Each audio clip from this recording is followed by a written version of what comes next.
BRS నుంచి కవిత suspension, party ప్రధాన కార్యదర్శులు సోమ భరత్ ఇంకా రవీందర్ రావు పేరిట ప్రకటన, పార్టీ వ్యతిరేక కార్యకలాపాలకు పాల్పడుతున్నారని చెప్పేసి ఈ వేటు. అయితే ఆమె వ్యాఖ్యలతో పార్టీకి తీరని నష్టం జరుగుతున్నందువల్లనే కేసీఆర్ ఈ నిర్ణయం తీసుకున్నారని చెప్పేసి వెల్లడిస్తా ఉన్నారు. ఇక రాష్ట్ర వ్యాప్తంగా కూడా పార్టీ ఆఫీసుల్లో కవితకు సంబంధించినటువంటి ఫ్లెక్సీలు కావచ్చు, లేకపోతే ఆమెకు సంబంధించినటువంటి అంటే ఎలాంటి ఏమున్నా కూడా ఫోటోలు కూడా ఏమున్నా కూడా మొత్తం పూర్తిగా తొలగించే ప్రయత్నాలు చేస్తూ ఉన్నారు. ఇక సోషల్ మీడియాలోనూ ఆమెకు వ్యతిరేకంగా అనేక రకాల పోస్టులు కొనసాగుతూ ఉన్నాయి ఇప్పటికే. ఇక ఏదైతే సోకాజ్ లేకుండానే సస్పెన్షన్ వేటు వేశారని చెప్పేసి జాగృతి నేతలంతా కూడా మండిపడుతూ ఉన్నారనమాట.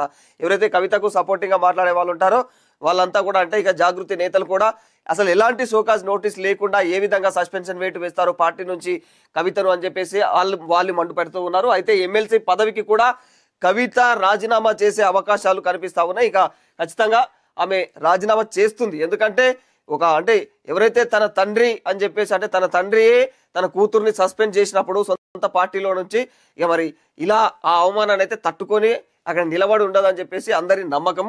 కాబట్టి ఆమె ఖచ్చితంగా పార్టీ అంటే ఆమె ఎమ్మెల్సీ పదవి కూడా ఆమె రాజీనామా చేసే ఛాన్స్ ఉంది. ఇక కొత్త పార్టీ ఏర్పాటు పైన కూడా అనేక ఆలోచనలు ఇప్పటికే ఆమె జాగృతి సభ్యులతో అందరితో కలిసి వెనువెంటనే ఆమెనైతే ఎప్పుడైతే సస్పెన్షన్ చేశారో పార్టీ నుంచి బీఆర్ఎస్ పార్టీ నుంచి సస్పెండ్ చేసిన వెంటనే కూడా ఆమె ఖచ్చితంగా ఈ జాగృతి వ్యక్తులందరితో కలిసి ఖచ్చితంగా మనము పార్టీ పెట్టబోతున్నాము అన్నట్టుగా కూడా గుసగుసలు మొదలయ్యాయి ఇప్పటికీ. అంటే గుసగుసలు కాదు, వాస్తవాలు ఆమె మాట్లాడింది అని కూడా తెలుస్తా ఉన్నది. ఆమె దగ్గర అనుచరులే ఆ విషయాన్ని బయట పెడతా ఉన్నారు అనమాట.